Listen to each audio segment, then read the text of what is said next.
डर डर किसे नहीं लगता। कोई किसी जानवर से डरता है तो कोई ऊंचाई से। हम बात कर रहे हैं भूतों से डर की। भूत प्रेत जिन पर कोई विश्वास करता है तो कोई इसे अंधविश्वास या मन का वहम कहता है। इस भ्रम के आगे सारा किताबी ज्ञान कम लगता है। कई लोगों का मानना है कि उनका भूत प्रेत से सामना हो चुका है।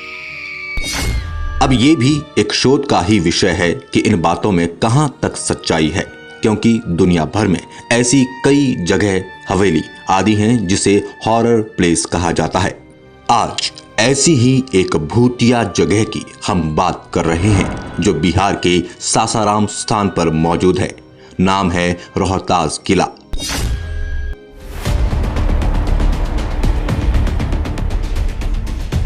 कहा जाता है कि रोहतास किला जिसके दीवार से खून के टपकने और किसी के रोने की आवाज आती है, आज के समय में भी लोग इस किले में जाने से डरते हैं। बिहार के रोहतास जिले में एक प्राचीन दुर्ग है जिसे भारत के प्राचीन किलों में से एक माना जाता है।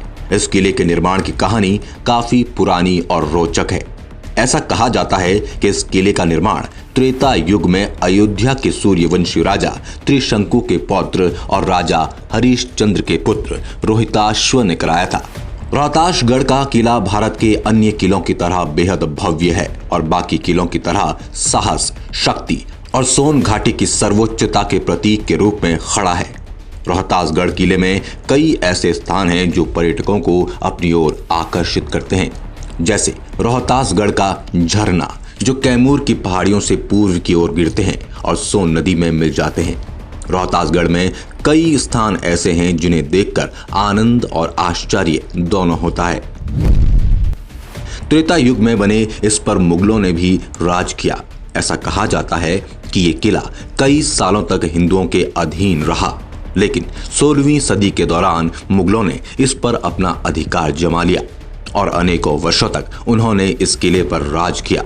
इतिहासकारों की माने तो स्वतंत्रता संग्राम की पहली लड़ाई 1857 के वक्त अमर सिंह ने यहीं से अंग्रेजों के खिलाफ विद्रोह का संचालन किया था। आइए इन भूतिया कहानियों के पीछे का भी इतिहास जान लें।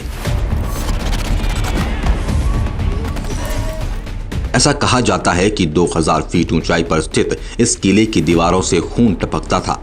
बताया जाता है कि करीब 200 साल पहले फ्रांसीसी इतिहासकार बुकानन ने रोहतास की यात्रा की थी। तब उन्होंने पत्थर से निकलने वाले खून की चर्चा एक दस्तावेज में की थी। उन्होंने कहा था कि इस किले की दीवारों से खून निकलता है। वहीं आसपास रहने वाले लोग भी इस बात से सहमत हैं और स्थानीय लोगों की माने तो कुछ समय तक किले से रोने की आवाजें भी आती थी। प्रसिद्ध इतिहासकार प्रोफेसर राजेंद्र सिंह बताते हैं कि पहले बंगाल और बिहार के प्रांतीय राजधानी हुआ करता था और एक सूबेदार भी बैठता था। उस दौरान अभी जैसी कानूनी प्रक्रिया नहीं थी, तो लोगों को सजा देने के लिए विभिन्न प्रकार के तरीके अपनाए जाते थे, जिसमें क्रूर से क्रूर सजा भी शामिल थी। मुगल काल या उससे पहले किसानों, महिलाओं या गरीबों को अनेक प्रकार की यातनाएं उसी किले में दी जाती थी और ऐसा मानना है कि उनकी आत्मा उसी किले में भटकती रहती थी।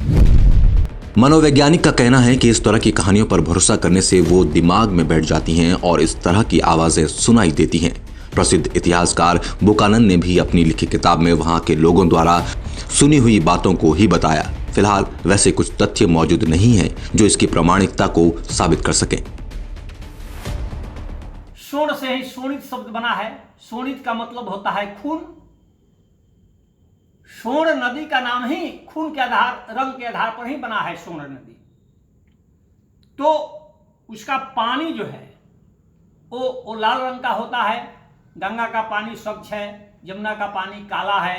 उसी तरह सोन नद का पानी जो है वो खून के रंग जैसा है।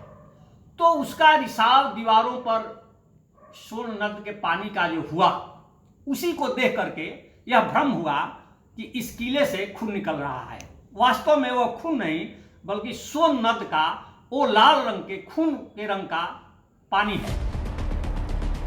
बहरहाल इस आधुनिक युग में जहां हम विज्ञान पर भरोसा करते हैं, वहां इस तरह की बातें हमें सोचने पर मजबूर कर देती हैं।